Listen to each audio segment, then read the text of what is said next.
Bom, pessoal, muito bom dia a todos. Vamos dar início então a mais uma reunião semanal. Hoje é segunda-feira, dia 2 de dezembro de 2024. A gente entra agora, reta final do mês, né? Último mês do ano. Bom, a gente começa, como sempre, olhando os indicadores locais. A gente teve uma semana bastante negativa aqui no Brasil. A gente viu o Bovespa recuando 2,68% em reais na semana e fechou o mês de novembro com queda de 3,12%, cotado aos 125.667 pontos. Acho que o mercado se desapontou fortemente com o pacote de corte de gastos que a gente teve após a decisão do governo de incluir, um aumento inesperado de isenção de imposto de renda para a pessoa física com salários de até R$ 5.000 por mês. Então isso aumentou severamente as preocupações com o cumprimento da meta fiscal. Então, como resultado, houve uma deterioração significativa nas expectativas em relação à política fiscal. A gente viu então a curva de juros apresentando forte abertura e o dólar ultrapassando o nível aí de R$ 6,10, o maior valor nominal da moeda desde o início do Plano Real em julho de 94, tá? Bom, os principais destaques negativos dos ativos listados, a gente vê principalmente os papéis cíclicos, como o MRV, Cyrela, o grupo Asas, recuaram em mais de 10% na semana. E já a ponta positiva, a gente teve a JBS, que subiu 7,7% na semana, se beneficiando dessa alta do dólar. Tá?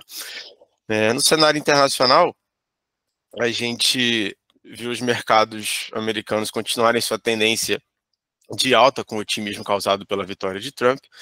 Com isso, o S&P 500 terminou novembro com sua melhor performance mensal de 2024, com uma alta aí de 5,73%. O índice Nasdaq também foi pelo mesmo caminho, teve um forte desempenho, subiu 5,23% no mês de novembro. Tá? Trump também continuou sua defesa de políticas tarifárias, prometendo um aumento significativo das tarifas para México, Canadá e China, já no início do seu mandato. Voltando para o Brasil, a gente olha nosso índice de fundos imobiliários, o IFIX também apresentou queda na semana, recuou 1,21%. A queda do IFIX ela foi alinhada com a performance dos demais ativos aqui no Brasil, justamente após a abertura da curva de juros, devido às decisões fiscais que decepcionaram os investidores e também intensificou o sentimento de aversão a risco nos mercados. Tá? O segmento mais afetado foram os fundos de tijolo, que costumam apresentar maior correlação negativa com o comportamento da curva de juros e com a NTN-B. Tá? Os fundos de papel apresentaram um comportamento um pouco mais resiliente, apesar de também terem tido queda na semana. A parte de moedas, então a gente viu aí o dólar apresentando mais uma semana de forte alta contra o real. Ele subiu 2,99% na semana, fechou cotado a 5,97, porém chegou a encostar lá no 6,10 ao longo da semana, fez máxima ali nos R$ 6,10. O índice DXY, que representa a variação do dólar frente a uma cesta de moedas, foi pelo caminho contrário, inclusive apresentou queda na semana, recuou 1,59%, tá? Mas no mês também fechou em alta. E as criptomoedas, bom, a gente já vem falando delas há algum tempo, A gente teve em novembro o melhor mês do ano para as criptos, Bitcoin aí subindo mais de 35%, e o Ethereum subindo quase 50% no mês de novembro.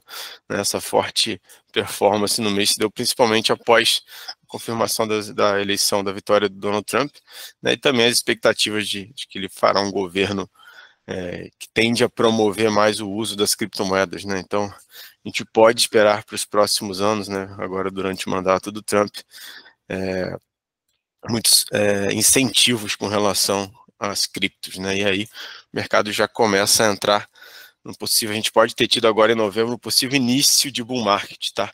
A gente vê muitos analistas já apontando altos potenciais para as criptos de forma geral e acaba sendo de fato um grande destaque de alocação para as carteiras dos nossos clientes aqui, tá, pessoal? Bom, chamo agora o Matheus Ogata comentar um pouquinho da curva de juros para gente. Bom dia, Matheus. Fala aí, bom dia, Gustavão. Bom dia, pessoal. Bom, a gente, como o Gustavo comentou, teve a questão do pacote fiscal, que a gente teve na última semana, que era grandemente antecipada aí pelo mercado em relação ao corte de gastos.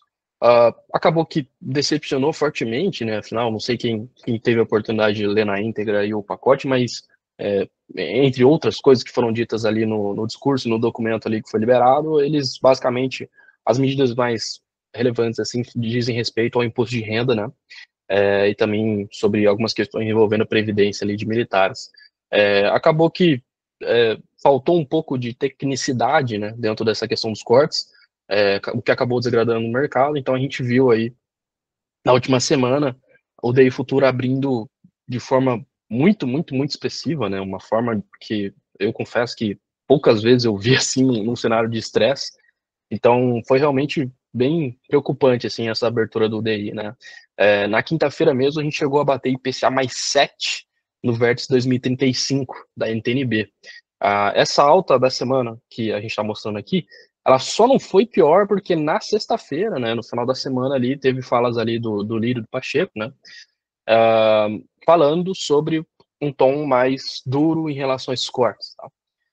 Também saíram notícias que essas falas, tanto do Lira quanto do Pacheco, foram alinhadas com o ministro Haddad, para que justamente acalmasse o mercado. Tá?